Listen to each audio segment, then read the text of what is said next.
strategies for fixing or troubleshooting your technology. That is, again, if you have technology. There are many families who have yet to receive their technology, and they need to be able to reach out to the Department of Education. First, you should be reaching out to your schools. If you have a point person, each school has a point person for technology, and the reality is that that person can support you in trying to get a device if you have not received one yet. I'm going to take a breath and see what it is that Nikki is asking me, because we're doing this, of course, virtually. Can you hear me? Can she hear me? Now she's off the screen.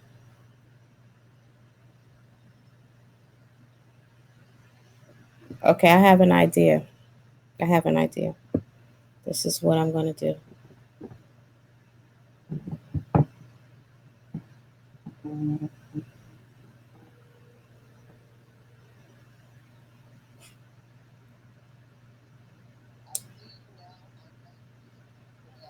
Okay, so we're having some technical difficulties, so we're going to really just kind of do it in a different way. I know you can hear me on my phone, and we can hear you on the screen. So I'm going to talk to you about some questions that we have, and then you can just respond on the screen. I can't see you on the screen now. If we can put her back on the screen. Right, you can't call me, so.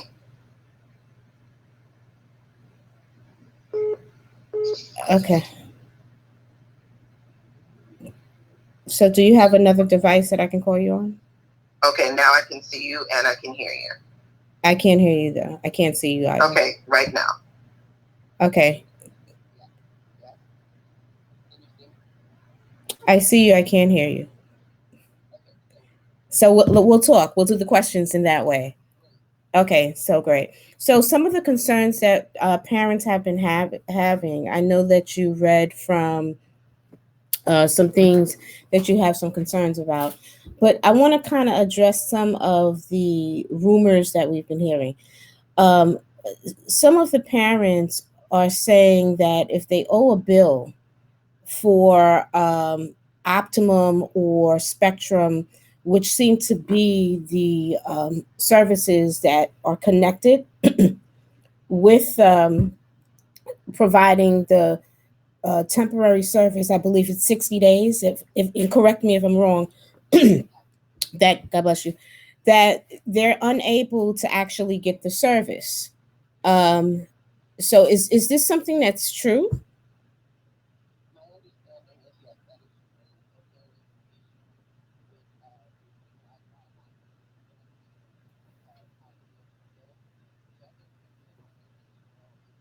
I can't hear you on the screen. So I'm hoping everyone, I don't think anyone can hear you on the screen.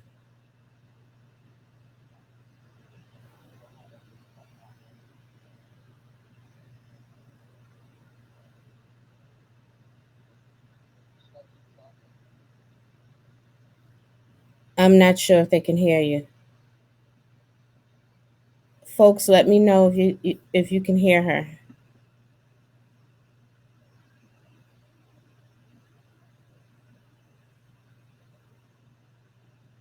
Can you check your volume? Now I hear you on the phone. Yes.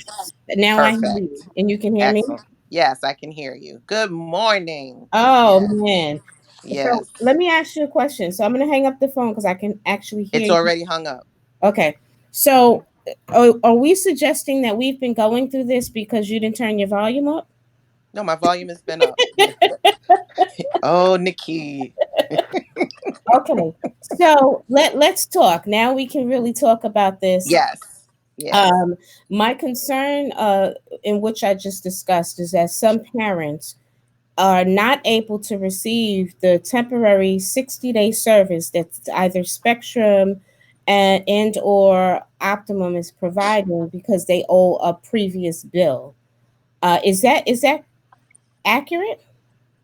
My understanding is that that is the case based on some of the conversations that families have had, but the Department of Education also has uh, t- devices that have Wi-Fi already in them. So that would need to be indicated when requesting one, or made clear to a school when you are making contact with your point person from day to day. So there are some folks that have received those that supposedly had Wi-Fi, and it's not there, and it's extremely difficult to access anybody to address the technical support that you need. So, Right. what happens? So the options again, I don't know if people heard me earlier. The options to go online to the Department of Education website are there, as well as the opportunity to click the links for your school website so that people can actually reach out. There are point people at each school who should be supporting families around whatever troubleshooting is necessary for a device. But if push comes to shove and there's no way that you've made any contact, you always have the option to call 311. Okay, so if they cannot reach the school, which would be ultimately the next step, You um, should call the school if there's no one to support you at the school level. The DOE website is available with the troubleshooting. If that's not working, then yes, definitely people should reach out to 311. With Braid of Hope, we're here to support young people and their families in any way that we can. Although I do work with the Department of Education, looking forward to supporting families and getting through this remote learning time, which has been a challenge for so many. And being the fact that it is looking like it will be extended into the fall, we need to ensure that our families in East New York are up and running effectively. and just going back so that we can touch on a little bit about your organization. So it's Braid of Hope, Yes. and you're there to really, your mission is to support families. Well, the mission is ministry, coaching, mentoring, and that the reality of that is supporting whomever is needed, whoever needs support and advocacy as well. And we need to make sure that our voices in the communities that have been identified as inequitable, we are making sure that our voices are being heard.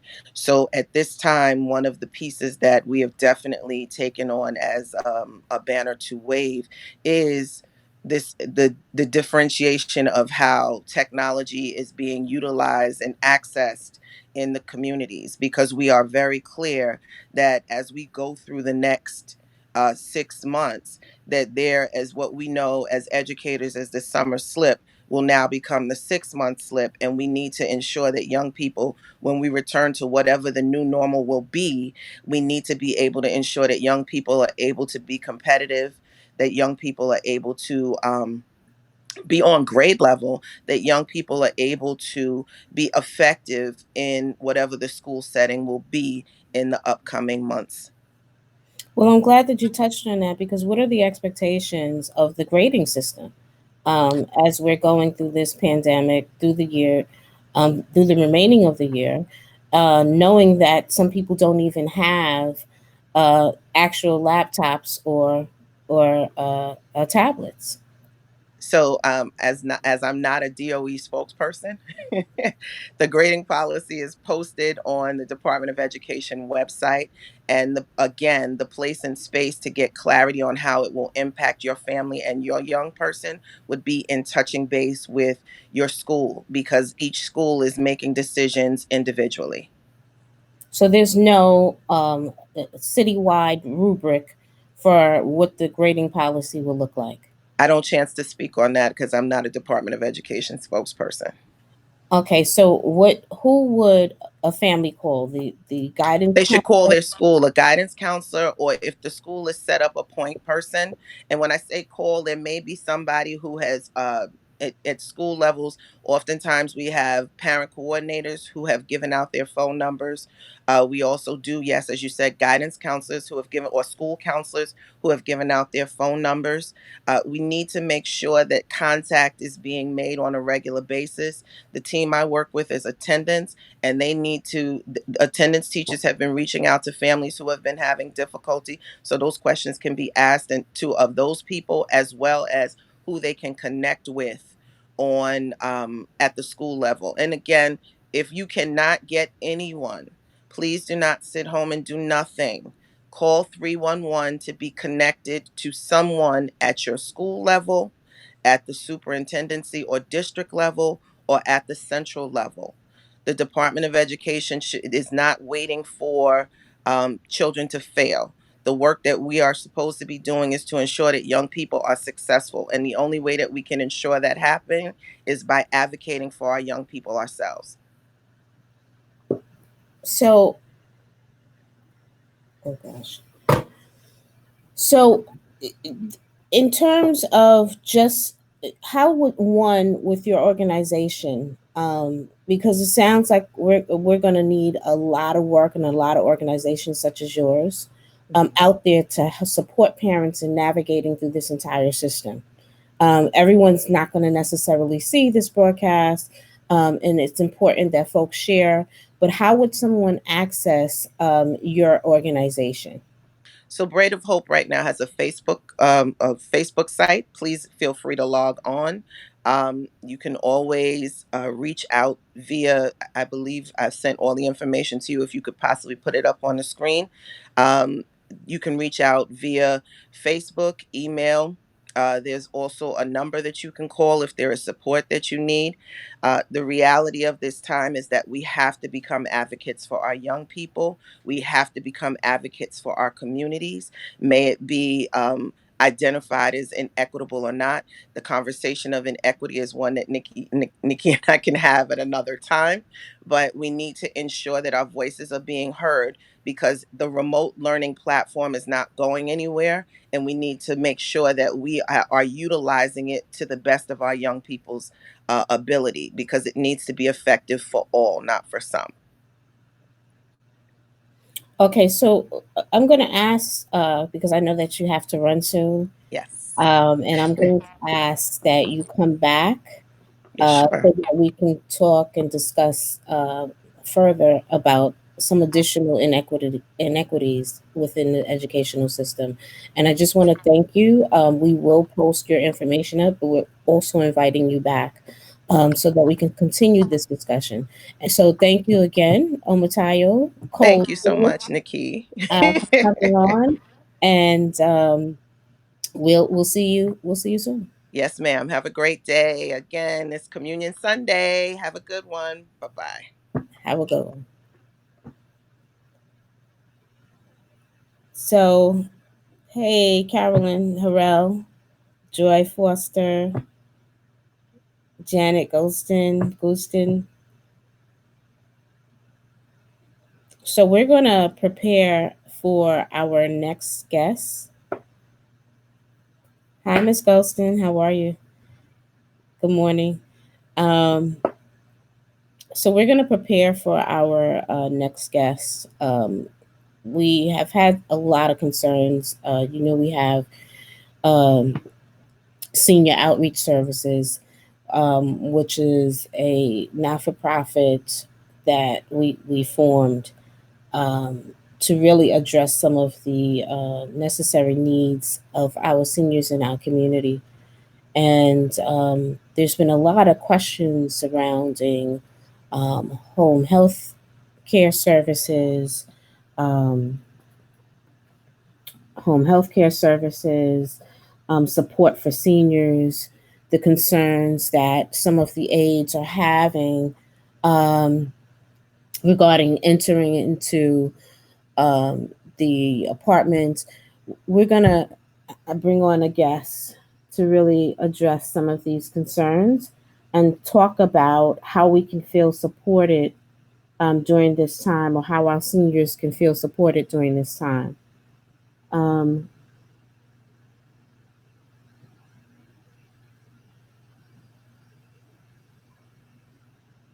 Hi, Yvonne Murphy. Can you hear me? Yes, I can. Fantastic. We have with us Yvonne Murphy. And hold on a second, I'm sorry. Great. So we have with us Yvonne Murphy from Beacon Eldercare. And welcome. Yes, good morning, Nikki. Thank you Morning. very much for allowing us to be on the Voices of New York show this morning. Thank you. Thank you for blessing us with your presence. There's a lot of concerns within the community, and we want to address some specific concerns regarding those. Let me just correct myself. It's not just about seniors. It's really about folks that are unable to necessarily do the same things for themselves that they may have been able to do before. It's about our community members who may be disabled. So I want to talk a little bit about that, and if you could just kind of talk a little bit about your agency and some of the things that you cover. Let's begin with that. Okay, that's a great start. So, good morning, everyone. My name's Yvonne Murphy, and I own Beacon Eldercare. It's a licensed home care agency, and we provide home health aid services, nurses, LPNs, and RNs. We go into your home and we help you with cooking, cleaning, we help you with bathing, getting dressed. Most importantly, we escort you into the community to your doctor's appointments, and we're your hands and feet to go and grab the groceries and medication, prescription refills, and any types of other supplies that you need in the home. And how long have you been in business? So we've been in business since 2006, Okay, more than 15, 16 years. fantastic. And we hear a lot about these services that are provided, but some seniors have real issues with folks coming into their home. They have issues with feeling as if they're losing their independence. How would you address those concerns when it comes to um, those seniors specifically? And I don't, again, I don't want to just focus on seniors or feel like the services are just provided for them. I want you to talk a little bit about who the services are for, but how do you specifically address some of those concerns when it comes to people feeling uncomfortable about folks coming into their home and or losing the independence that they feel that they once had? Well, that is an issue that we face with our seniors, especially seniors that all of their lives they've been very independent. And we don't credit people for yesterday. So by the time I get into the picture, the person's frail or deconditioned, 70, 80, 90. But these people were police officers, and they were doctors and lawyers and accountants. So they had a life before I got to them. So I have some insight to their feeling loss of independence. And what I tell them is the home health aide is not there to take your independence away or to babysit you or to be a prying eye.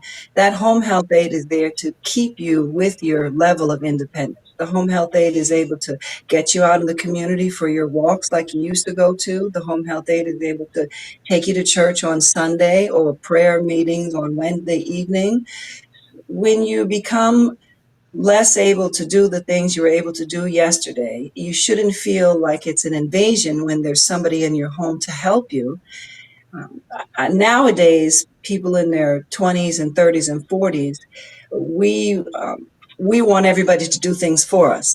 But the seniors, they're used to the good old days when they mowed their own lawn, they painted their own house, and they did their own things. So that's a very delicate balance to maintain when you just show up at the door and ring the doorbell. I jokingly say you date a lot of people before you take them home and marry them. And a home health aide, they just show up and ring the doorbell. So I understand people feeling uncomfortable, but we really try our best to make people feel safe, feel independent, and feel like they can cover more ground by having that home health aide. It's a different way of thinking and a different mindset. Okay, so we work closely. We're dealing with senior outreach services in New York for seniors. We work closely with them as well. And we've been hearing a lot about concerns regarding food and the need for meals. Is this something that Beacon Eldercare that you provide?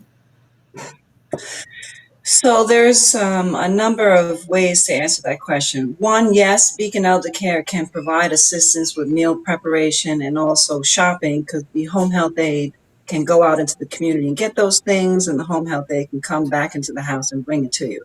But if you don't have a home health aide and you're home alone, there are a few sites that people could reach out to. Besides Beacon Elder Care, you can go to the Department of Aging. You can go to aging.newyork.gov, and on there they have links to Meals on Wheels programs. I've people in the community that are members of a church or a parish or a temple. You should reach out to your church, parish, or temple and find out whether or not they have anybody that's delivering food, or if there's a food pantry day that you can send someone to or go to. In Nassau County, I know the town of Hempstead, they have a big food drive, and I witnessed them providing free meals, packaged meals to people just the other day. So there's a lot of resources. One, you should start with Beacon Elder Care. We most certainly can guide you in the right direction. But two, if you have access to online, you can certainly go on to agingnewyork.gov, and there is a link there for the Meals on Wheels program. Okay. So, do you find that seniors themselves would call Beacon Elder Care themselves to access assistance, or do their children or some other loved one usually make that call? It's it's not often that we receive the call directly from the senior. And at times when we do receive the call from the senior, it's an extended conversation on the line because we have to try to figure out what their needs are, what kind of insurance do they have, and how can we help. Ordinarily, it's family members that call, it's a caretaker. Attorneys refer clients that are doing estate planning. We work closely with a number of estate planning attorneys. We can also guide you back in their direction. Doctors, accountants, social workers, senior centers. There's a number of places that contact us when there's a senior that needs assistance, but it's not ordinarily the senior themselves. So, estate planning, is that something that you typically offer because it's your skill set, or is that something that Beacon Elder Care offers as well? Well, we hold those conversations. There's legal documents at times that are attached to the estate planning, and at that point, Beacon Elder Care would make a warm introduction to an estate planning attorney that we know. But we are also able to discuss healthcare proxies. Healthcare proxies are very important. It's a document that allows other people to speak on your behalf. If you're unable to, you don't need an attorney to fill that out. It's online, you could print it. Power of attorneys are very important. Those I would recommend you have an attorney assist you with, but we can also answer some questions about that. I feel that the seniors have many avenues to access resources, and starting with Beacon Elder Care, we are multifaceted and extremely knowledgeable in this area. And when it comes to the point that you require legal assistance, we put you in that direction as well. Um, I think I can still hear you while we have some difficulties with your screen. Um, how often do you find that um, communities of color or any community is really unprepared in terms of not having healthcare proxies or any legal documents to direct someone in terms of how to care for them? And what are some of those documents that we should start preparing for now? So I often say knowledge is power, and unfortunately, in some communities, we don't have the information to have the knowledge. In a situation like this, I would strongly recommend that people have a healthcare proxy. It's a document that's recognized all over the United States, wherever you are, and it allows people to tell medical professionals what your wishes are when you're unable to. I do find that the minority communities most often don't have the healthcare proxy, they don't have the power of attorney, and they don't have estate planning in place. And I try to educate our community in terms of generational wealth. So we work all of our lives so that we can amass something, and we amass those things so that we can pass down to our children and our grandchildren and their children. But it starts with planning. And if you don't have a plan as simple as a power of attorney, which allows somebody to at least handle banking transactions for you, to pay your rent, pay your mortgage, pay your utility bills, these are basic things that I find fall behind if you don't have assistance to help you do that. Great. So while we're about to wrap up with one last question, we definitely will be following up with you within the upcoming weeks to have you back on the show, because there's several issues that we need to discuss that plague our community, and we definitely need a lot of education surrounding that. But I just want you to quickly walk me through a process. If I needed assistance, what would be the first thing that I would do if I needed help for my mom or my dad? How, can you just walk me through the process? Sure. So if you needed help for mom or dad, you can reach out to Beacon Eldercare at 718-406-9500, extension 0.